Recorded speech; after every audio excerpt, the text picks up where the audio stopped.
Hey guys, it's Sissy here. Today we're going to be sorting my books, putting them into my TBR jars because I did just film my haul for the month, so I do need to include them all on my list. So the last one I added on here is Gucci, and I have got 7 more books since then, but let's start with this first stack. They are all on there, so we have all these books here. We have a romance, which is Love, Comment, Subscribe by Kathy Yardley. So let's see where it goes. So this is a small book, so this will go right there. We have The Phlebotomist by Chris Pentier. It's a little bigger than that one. Is it bigger than this book? I think they're about the same. Then we have The Sisters, the Saga of the Mitford Family by Mary S. Lovell. It's a little smaller. Let's go to this one. Smaller. And then, that is our smallest one so far. Then we have When Women Ruled the World, Making the Renaissance in Europe by Maureen Killigan. Not entirely sure on that last name. This one is quite large compared to the ones I have out right now. So put that there. This one. Smaller. I know you guys really enjoy these videos, so I'm definitely going to keep doing them. I think they're the ones that get the most views on this channel. So these. This one is smaller. This is a pretty big book right now. Big. Still bigger.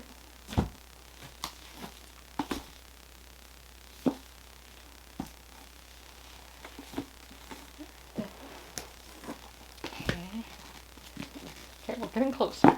We're getting closer. We're getting somewhere here, guys. Okay. Come fly the world. I haven't been on a plane in 5 years. My last flight was from San Francisco. And I didn't have any anxiety on it, luckily. This has to be like the biggest book I have. Okay, moving back here. Still. Okay, there we go. That was a big book. So then we have Elizabeth of York, A Tudor Queen and Her World by Alison Weir. There we go. These will be like census. Oh, smaller. Smaller. And this is now our smallest book.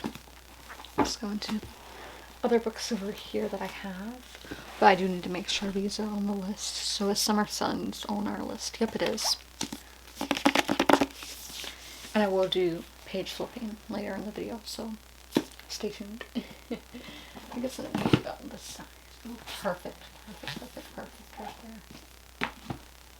Okay, The Count of Monte Cristo. I know this one. These editions, the other ones, they're always the smallest. Let's see what it is today. It's actually not the smallest today. Wow. Oh, is that on? Yep. Okay. Then House of Gucci. So it's really floppy.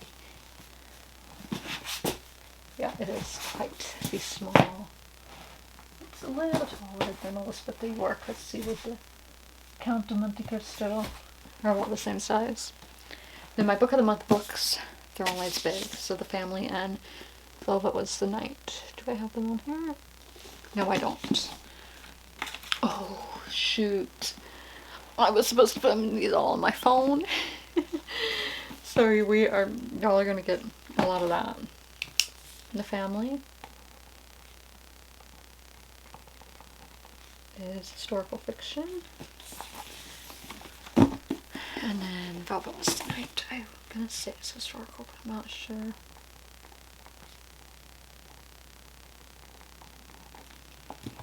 Let's see here. Okay, good. I was not sure if y'all could see my legs.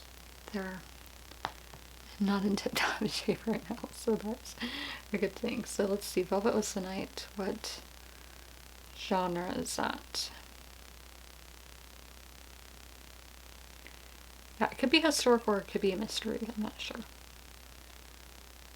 Okay, it's counted as historical. So as I said, these are only my biggest, and I have a stack of my Book of Months over there. So I'm going to put them in my phone really quickly because these are going to be going in a separate stack. So Velvet Was the Night is a historical fiction. Put it there. And then The Family, I'm pretty sure, is a historical fiction. Let me take the bookmark out.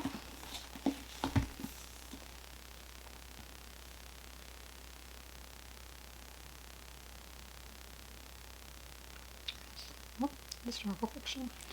Okay, so I'm going to move these books over to that side. So then we have Heard It in a Love Song by Tracy Garvish Graves. And again, I need to be putting them in my phone. Is this one on here? No.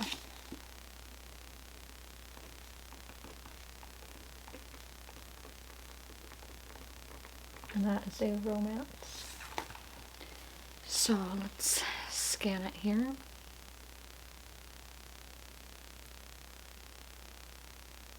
Okay, I already have that one on my phone, good. Okay, there's St. Flowers. Then we have Once Upon a Time in Hollywood.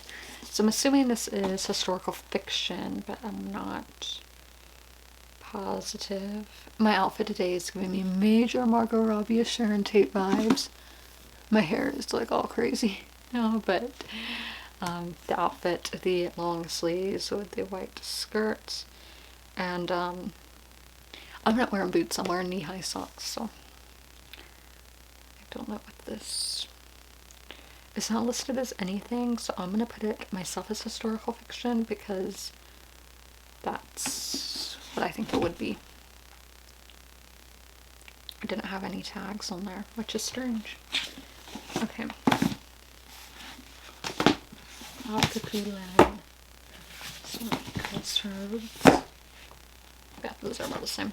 Okay, so then we have The Queen's Gambit by Walter Tevish. And I don't have enough room to put The Queen's Gambit on my list, so I will have to get a note card later.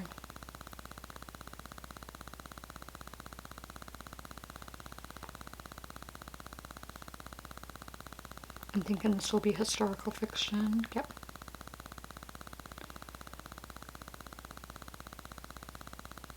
And this is a really small book in length and height. It's not our smallest book of Gucci. It's about the same as Gucci. And then we have, this one will be a thriller or a historical, but Beheld.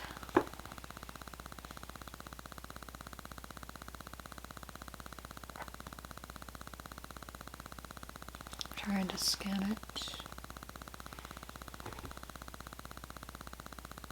Okay, Beheld is a historical fiction.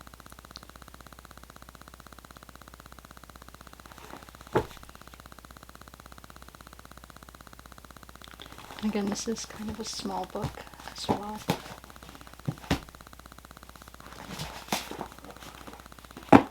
Yeah. Okay, so now I need to put all of these books in a stack. And for the ones that I didn't scan, I need to scan. So, start with our largest. So these I know I did scan. We have Heard It in a Love Song.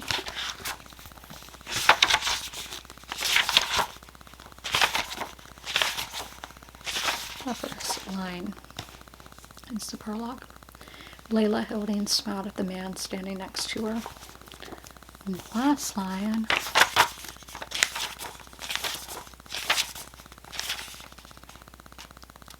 but What she did know was that life was a constant changing of the seasons, and it turned out that she could handle them just fine. It seems like she finds herself in this. Very nice. Okay. Then we have another music-related book, and this is Songs in, I think it's in, yeah, Ursa Major by Emma Brody. Okay, yeah, that one had been scanned. This isn't a new one for me. So, Island Folk Fest, Saturday, July 26, 1969. As the stagehand cleared the dismantled pieces of Flower Moon's drum set, the last shred of daylight formed a golden curve around the symbol. Beautiful. Let's go to the last sentence.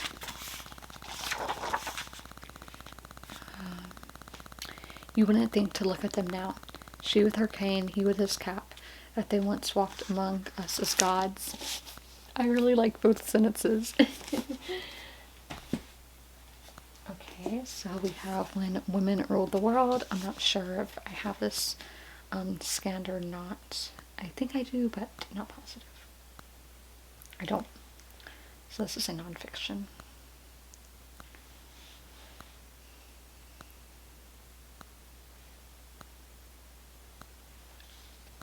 Okay, so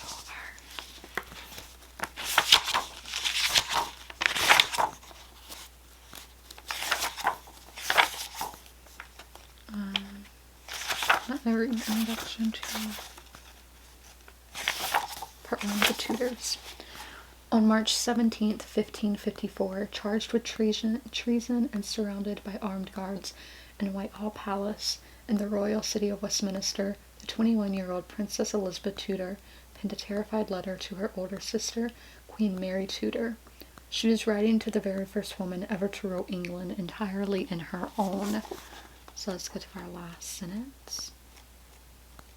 This is not a long book.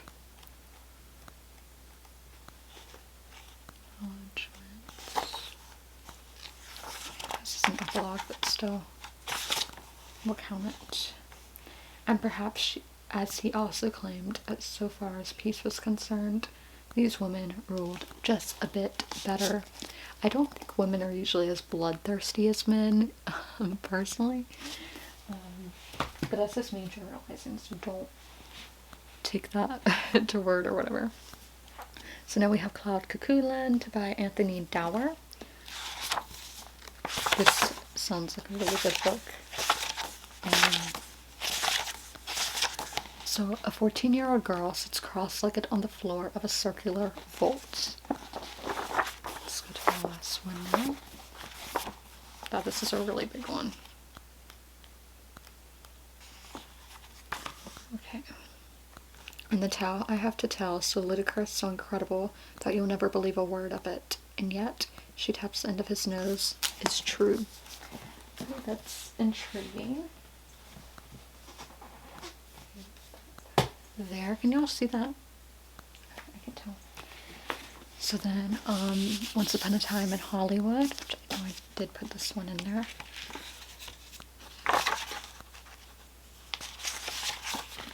The Buzzer on Marvin Swartz. I can never pronounce the names that start with SCH.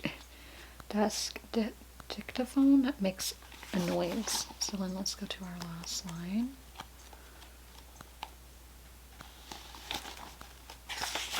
And the next day on the 20th Century Fox backlopped on the set of Lancer, the two actors knocked him dead. Knocked him dead, kid. So Once Upon a Time in Hollywood. It's one that I am excited for.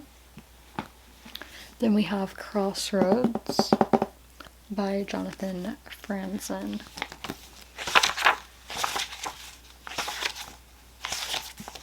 The sky broken by the bare oaks and elms of New Prospect was full of moist promise.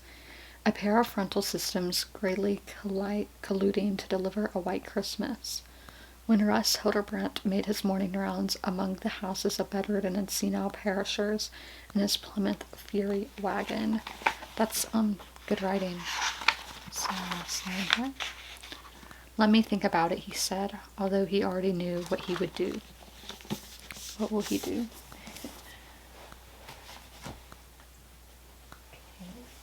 Then we have Jackdaws by Ken Follett.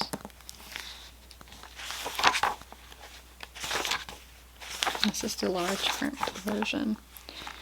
1 minute before the explosion, the square at Saint Cecile was at peace.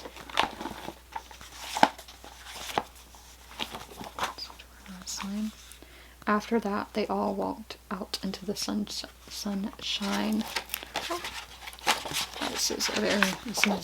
It was a library copy, but it came from a library, so.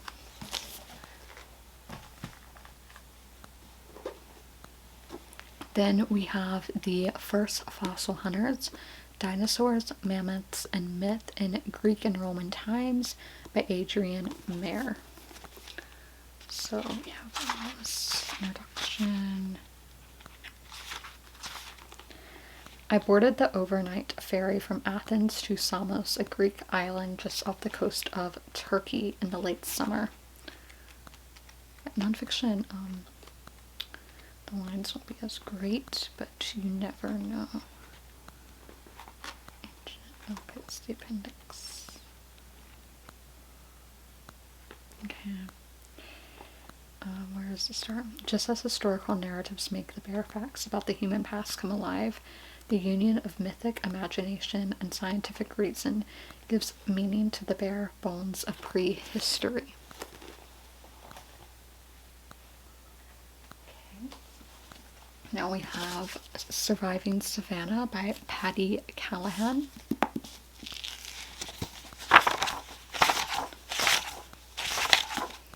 I was born in water.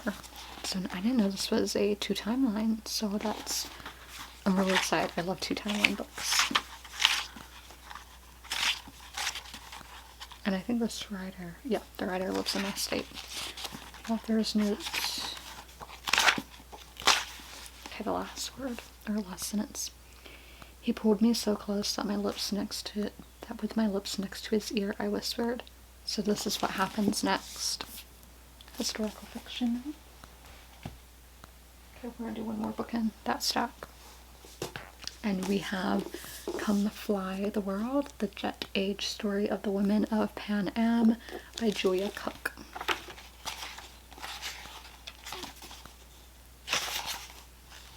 Wow, all those places. Ooh. Lynn Todden stood in the doorway for what felt like a very long time, looking at the women sitting in rows in front of her. Okay, last line. Yeah, see, this is a book where the notes are upside down, which is interesting. And they're in there twice. So the epilogue. Not for them.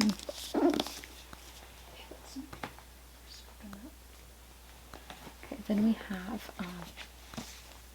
The Women of Chateau Lafayette by Stephanie Dre.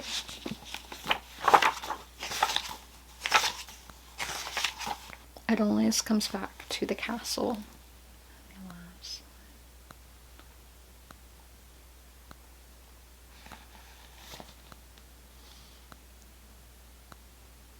It's an eternal battle fought generation after generation. And maybe all we can ever do is keep fighting, which takes more courage by far. Ooh. Then we have On Agate Hill by Lee Smith.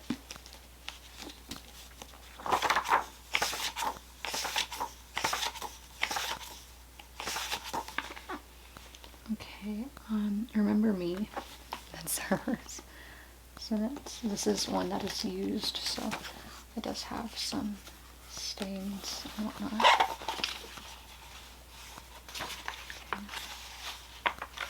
I forgot to say, I hope you are all well and that your family is just fine too. I look forward to hearing from you soon. So it starts and ends with letters. Okay, Elizabeth and Margaret, The Intimate World of the Windsor Sisters by Andrew Morton. Perhaps the only thing David and Bertie had shared completely was a keen interest in fashion. Interesting.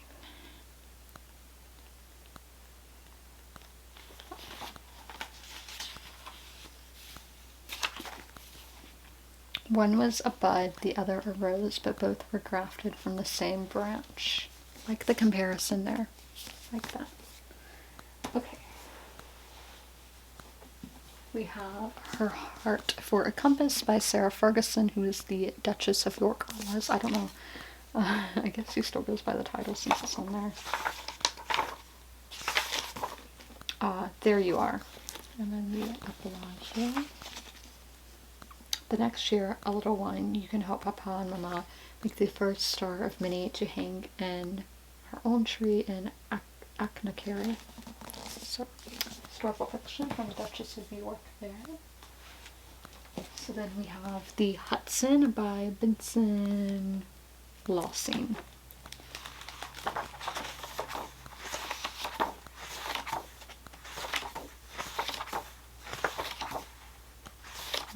Where does the story actually start? Okay.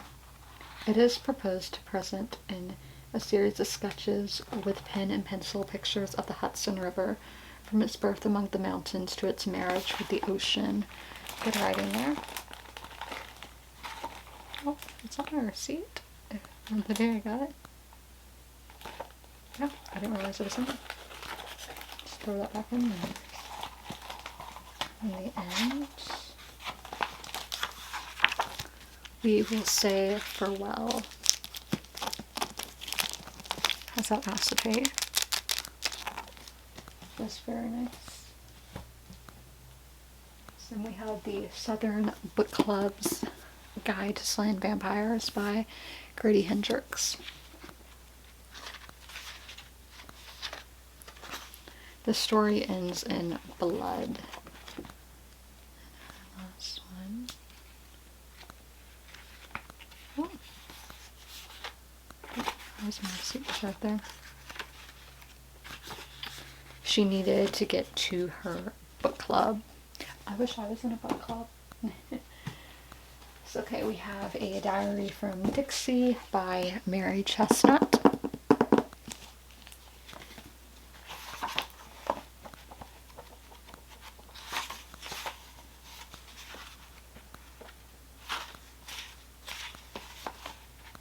Yesterday on the train, just before we reached Ferdinand, a woman called out. That settles the hash. And our last one. Don't want to read that. Okay. No, it sends a cry down through all time. Okay. Then Summer Suns by Lee Mandela. The message sat unanswered. And Andrew followed after him under the fog yellow glow of streetlights on the hills of their pack. Interesting. Oh! I totally forgot I was supposed to open these books. I don't know if this one is in or not. So Summer Suns. Okay, I think it is.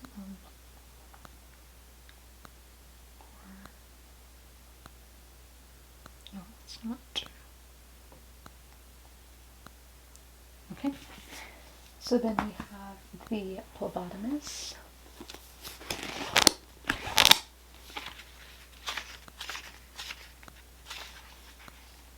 The sun was barely up, but the hour didn't keep folks from scrambling in to sell their blood. And our last one.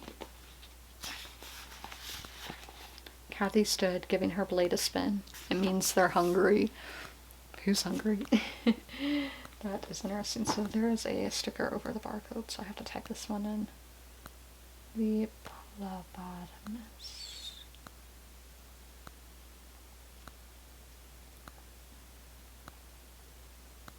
Science fiction.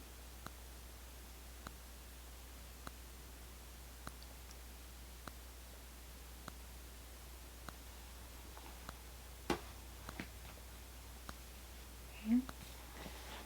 The Accidental Empress.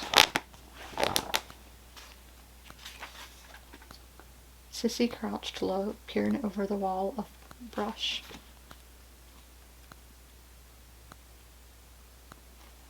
She would be the ruler, not only of this land, but of her own life. Good job. Okay, so we have 2 here. So, Beheld, which I need to put into my phone.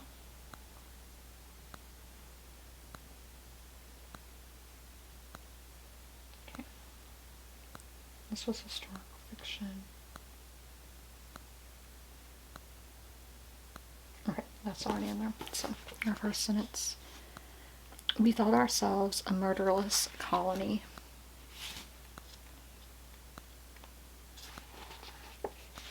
The head had been taken down from the post above the meeting house, but the linen with Tuamat's blood still waves.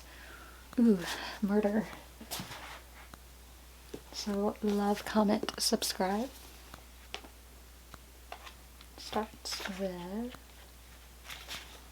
This was it. This was the year.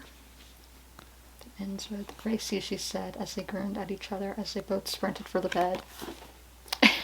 If that's how they're going to, like, get in bed to, you know, do things, that's kind of weird. Ooh, and this is going to be a series. Cool. And this is a romance. Okay. Goes there. Then we have the sisters.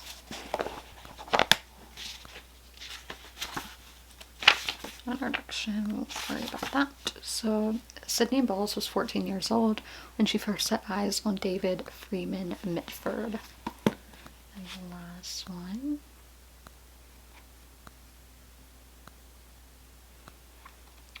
is, isn't it odd how when one looks back at that time, it seems to have all been summers? I really like that line. That's really beautiful.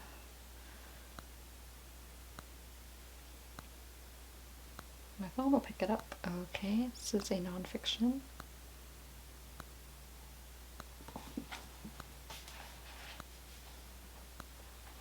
Okay, then The Queen's Gambit, which I think I did put in my phone already, but we will double check. Okay, I did. So let's go to our first line. Beth learned of her mother's death from a woman with a clipboard. And the last. Would you like to play chess? Okay. House of Gucci.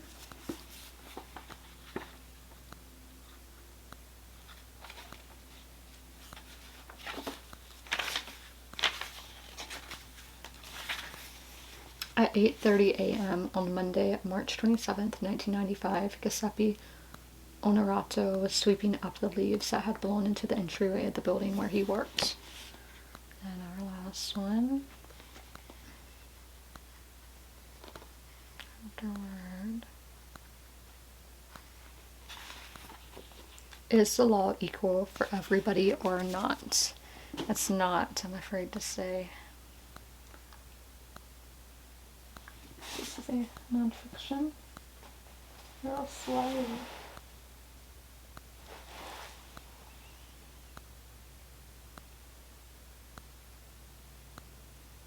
Then we have a classic with the Count of Monte Cristo.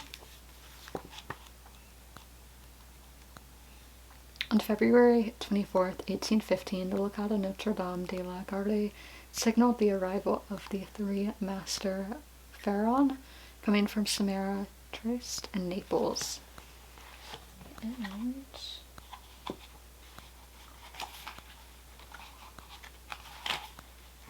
is, my dearest Valentine, has the Count not just told you that all human wisdom was contained in these 2 words, wait and hope? Ooh, moving. Down there, because that will go in a separate stack as well. Oh, Count of Monte Cristo, let's see, Count of Monte Cristo, add that to classic.